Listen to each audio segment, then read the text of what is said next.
Utrecht Council has decided to remove the €835 cost and bureaucracy to help people shake off their slave names and have the option to adopt one that recognizes their African ancestry. Under existing Dutch rules, if you have a surname considered ridiculous such as anus, garlic or naked born, there is no requirement to prove it is undesirable. However, if your name has its origins in the Dutch colonial legacy, an expensive psychological examination is often required on top of the fee. It's not right to then ask for money to turn back the procedure, says Linda Nuitmeer, chair of the National Institute for Dutch Slavery History. Her own name translates as never again. Even though she's relatively happy as it was chosen by her ancestors, she is thinking of changing it. She sees Utrecht's move as part of the healing process to give people the freedom and identity back.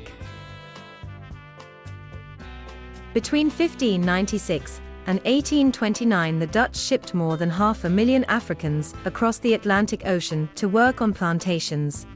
They were treated as objects and possessions, and their names were erased, part of what Linda Nuitmeer describes as the dehumanizing process. Everything is stripped. You are part of the cargo, like cattle. It's not only the name, but rituals, language, your identity, all evidence that you were African was taken away.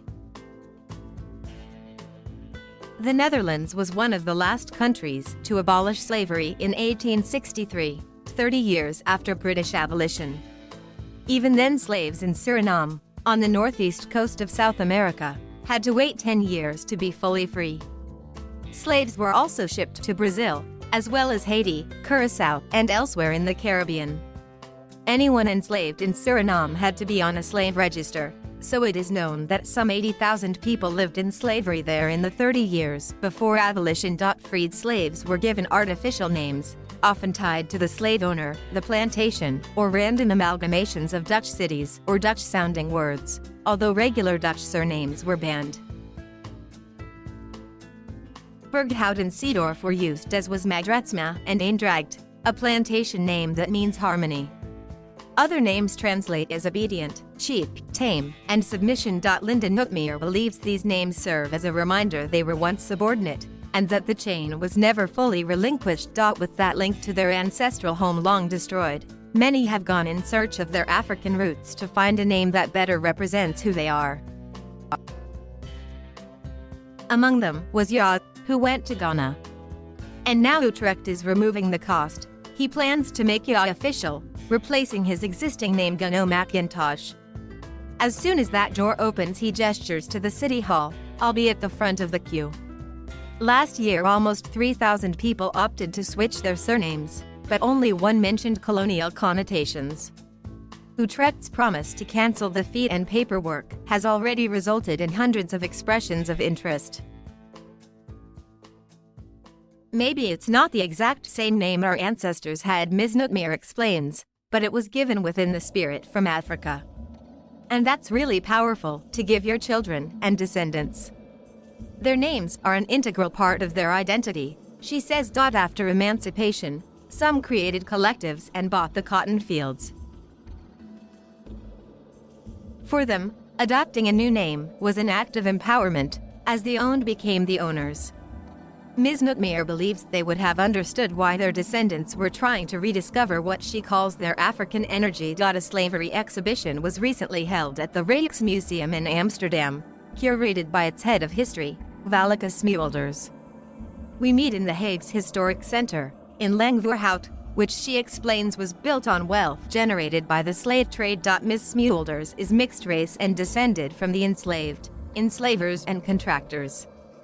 Her name incorporates Dutch, Scottish, and Portuguese, and she considers it very much colonial history.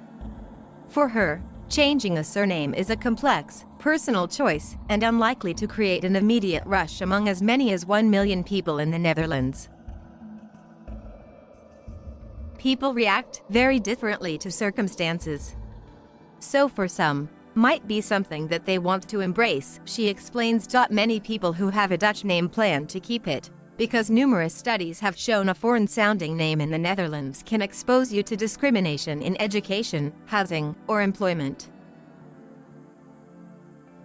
Jasson pointed out that the Scottish name Macintosh probably opened doors in his corporate life. Sitting in the shadow of the slave memorial in Amsterdam's bustling Oosterpark, Linda Nootmeer remembers the moment Mayor Femke Halsema apologized for the council's role in the slave trade. "It really did something to me. I would never have imagined that even 4 years ago, never. So we're making steps." As I speak to y'all outside Utrecht City Hall, a man comes over shouting racial abuse. "You're not African, just because you're black. If you think you are African, go back. Coming here for our benefits." People glance up until another white man intervenes. It is a shocking moment, but Yao takes it in his stride. For him, the Netherlands is still on a journey, and the recognition of people's desire to drop their slave names represents a small but significant step.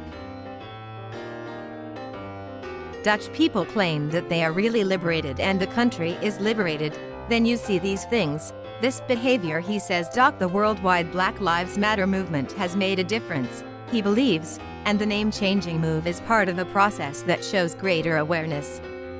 "We are here, we built this country, and we don't let people chase us away because they say that we do not belong here."